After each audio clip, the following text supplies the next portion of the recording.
Hello, students. I welcome you to the part two of our session two in the governance part. Right, in the first session, we have seen some of the initiatives and the initiatives and the programs. Now we'll proceed forward. Okay, so we have seen initiatives in the program. In this particular session, we'll talk about the institutions, flagship schemes, and some of the policies. Only one policy we're gonna cover today.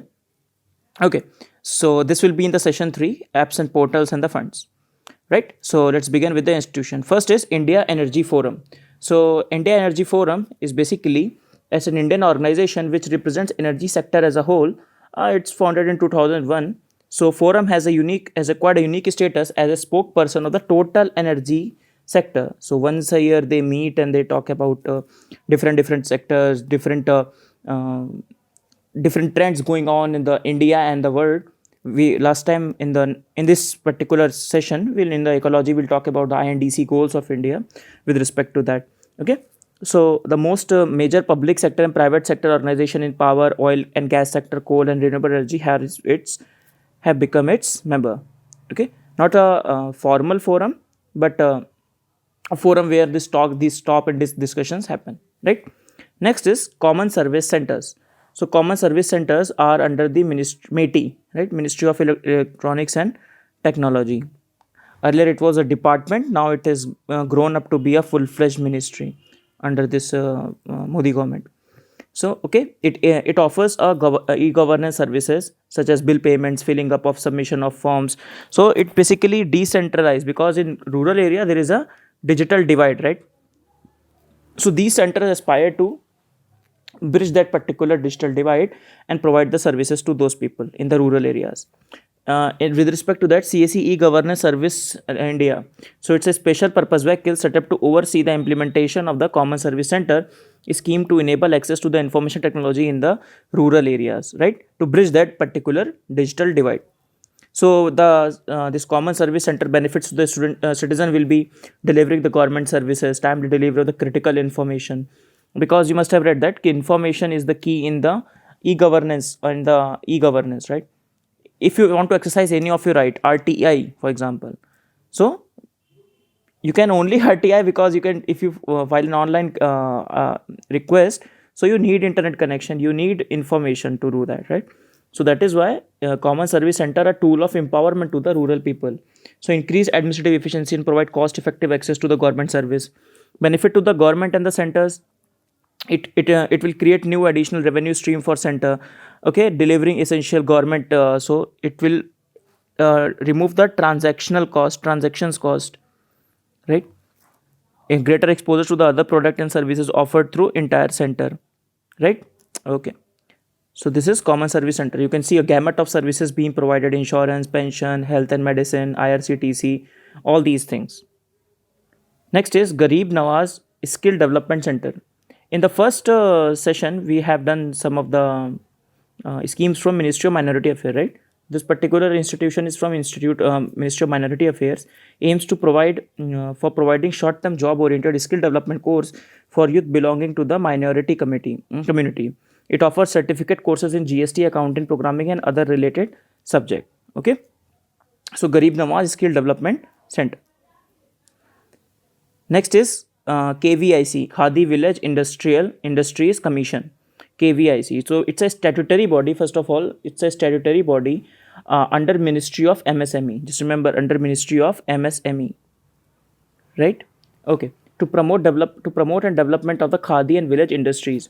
Okay, this screenshot is taken directly from the India Air book. So we'll be covering the India Air book stuff in this governance topic itself. That is why we have a big videos on this topic, right? So KVIC, this is the same thing. KVIC has been identified as one of the major organization in the decentralized sector for generating sustainable non-farm employment opportunity in the rural area, and that is the priority.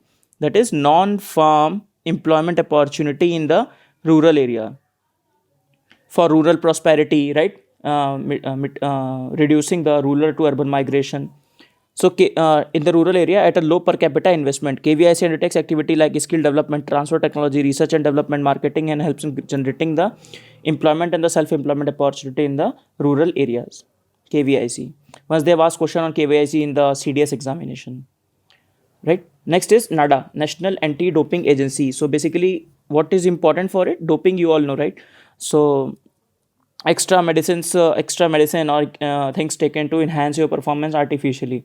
So it was set up in 2005 as a society under the Society Registration Act. So you have to do two things. First, it's not an statutory body, and secondly, it comes under which ministry? Not chemical and fertilizer, not health and family welfare, but under Ministry of Youth Affairs and Sports. Okay. Right. Next move. Objective to implement an anti-doping rules as per the WADA rule on the World Authority. Right. To regulate the dope control program, to promote education and the research and create awareness about doping and effect. It has laboratories, the body under this Youth and Sports Ministry, responsible for analytical testing of the sample and the research in the field of dope analysis.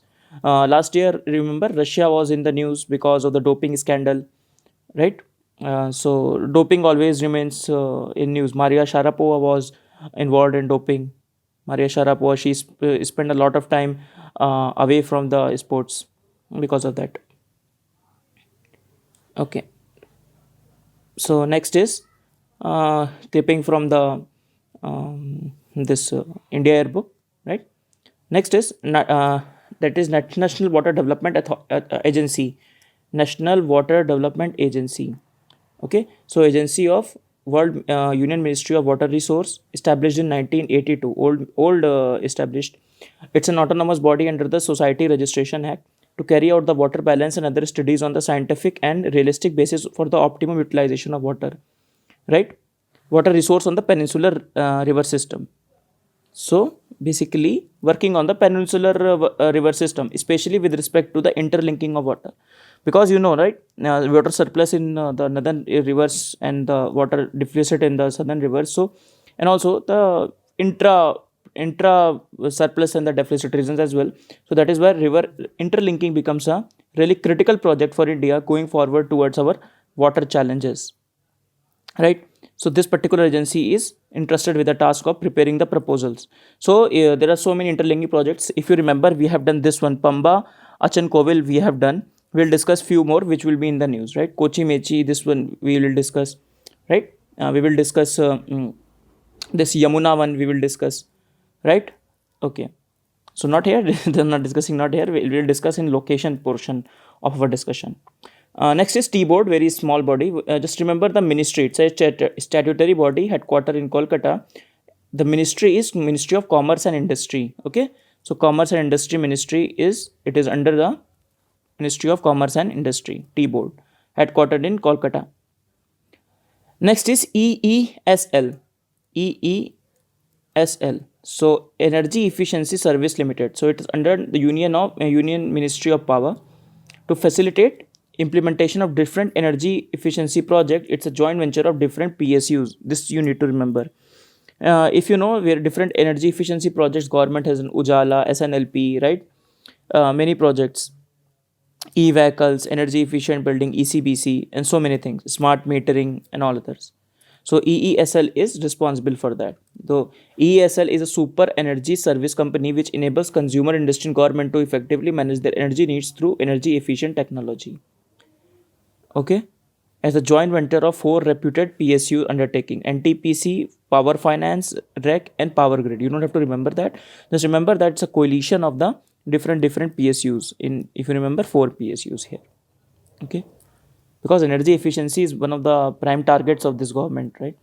To improve the energy efficiencies. Next is TRIFED. We have done this organization on a passing reference just to finalize it here.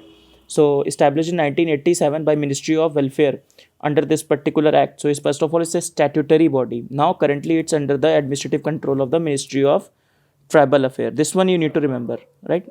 Like, just one second. It is under Ministry of Tribal Affairs. Okay, Ministry of Tribal Affairs, it is under TRIFED. Okay, so it's a national level organization functioning under the Ministry of Tribal Affairs. This one is important, that it works as an agency to the FCI for procurement and the wheat and the rice. Agency to the FCI for procurement of wheat and the rice in the tribal areas especially. Next is National Wildlife Genetic Resource Bank. So National Wildlife Genetic Resource Bank, so it's in Hyderabad under Ministry of Science and Technology, aims for collection and the preservation of tissues, sperms and eggs and embryo genetic material of living being. Okay, it established a LACONS, that is Laboratory for Conservation of Endangered Species, can stored 17,000 wells worth of samples. Okay, so just remember the headquarters in Hyderabad. These things are really, UPSC does not ask questions on they can ask question on institutions, right? They have already asked one, so it's a bit tedious process, I know, but that's what we have to deal with, right? Because this is India Air book stuff, and India Air book is said to be one of the materials through which we should prepare, so I'm taking those material also into considerations.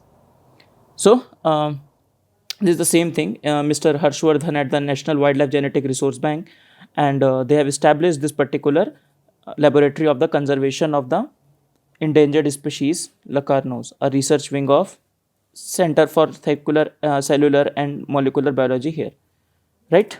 Okay. Now we are done with the institution, very boring stuff, I'll say, but still you have to prepare it. Just read it once, and then you don't have to revise it again, I'll tell you. Just read see the video once and revise it once from your notes, and then you're done. You don't need anything else. Okay, quickly we'll move to the flagship schemes. First is the Fit India movement. So Fit India movement, not a flagship scheme, I'll say, not a flagship scheme because Mr. Modi has promoted it there. So few things important. First of all, it is done in the Ministry of Youth Affairs and Sports. Many of the institutions we have seen Ministry of Youth Affairs and Sports, right? So aim to motivate Indians to incorporate easy way of staying fit in their everyday life, launched on the occasion of National Sports Day, right? So we have already built the context in our series as well, right? In the first October, if you remember October report video, we have built the context for it, right? That why in India need to be fit? India need Fit India movement because India is a hub, becoming a hub of diabetes capital of the world after China, thyroid disorder, obesity, hypertension. We have read about the hidden hunger, right? Hidden hunger not only in terms of the lack of malnutrition, but also the problem of overnutrition. The problem of overnutrition in India is also good, right? And especially in the gig economy, when people are working 12 hours, 14 hours on a trot, they're not able to take care of their health, and that is why Fit India movement becomes a timely intervention as a persuasive campaign type. Okay, next is Pradhan Mantri Jan Vikas Karyakram. So it is under Ministry of Minority Affairs, right? So it is Ministry of Minority Affairs. So earlier its name was Multi-Sectoral Development Program. We have gave a passing reference to this particular program in our last discussion as well. Okay, it's a centrally sponsored scheme. I've told you about the difference between central sector scheme and versus centrally sponsored scheme. Okay, so it is restructured and reindexed Pradhan Mantri Jan Vikas Karyakram to address the development deficit in the 30 minority concentrated district in country to address the development deficit. So remember, not all the districts, only 30 minority concentrated districts. It identifies as the core of the core scheme under National Development Agenda. Okay, it aims at improving the socio-economic parameters and the basic amenities for improving the quality of the life of people and reducing the imbalances in the minority concentration areas. It particularly concentrates in the field of education, health and skill development, which would further lead to lessening of the gap between the national averages and the minority community. So, for example, this is the national average and minority communities are somewhere over here. So try to bridge this particular gap. Okay, Pradhan Mantri Jan Vikas Karyakram.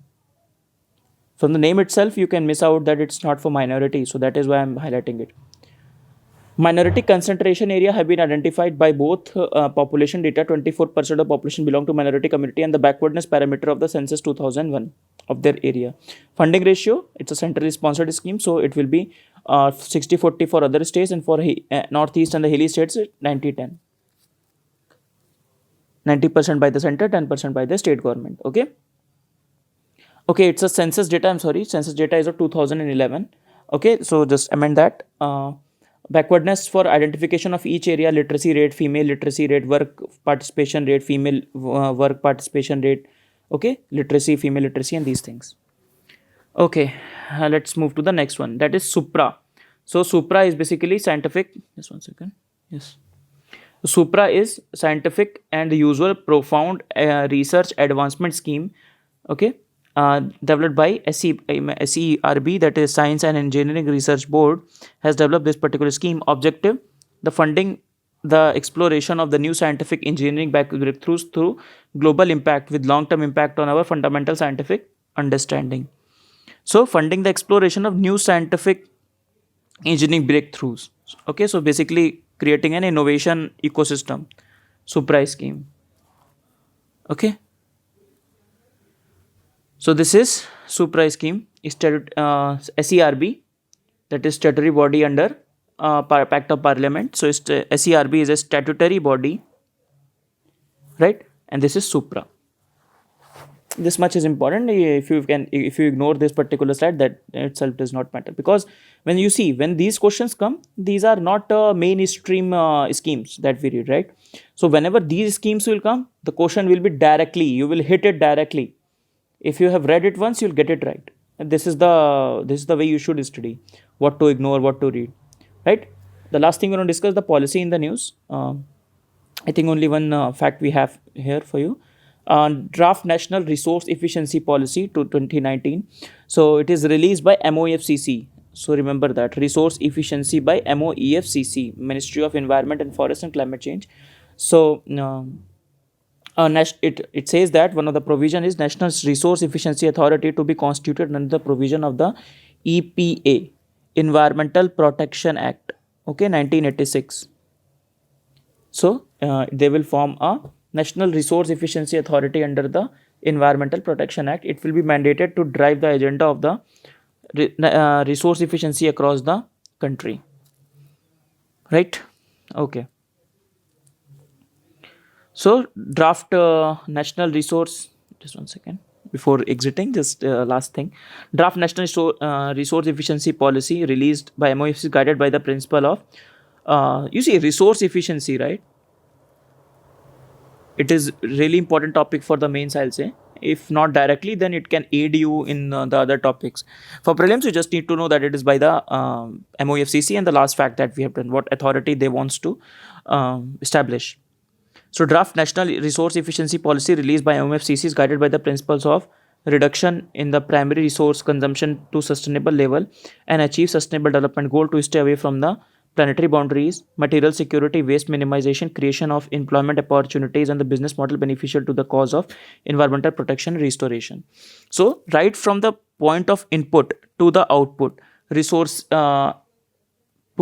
using resources with high efficiency, right? This is the whole program. So this particular policy is by MOEFCC. So we are done with this session. So we have completed session 2, governance part 2 we have done. Now quickly we'll move to the third part in the next video, right? Till then, revise this stuff, and I'll see you in the next class. Thank you.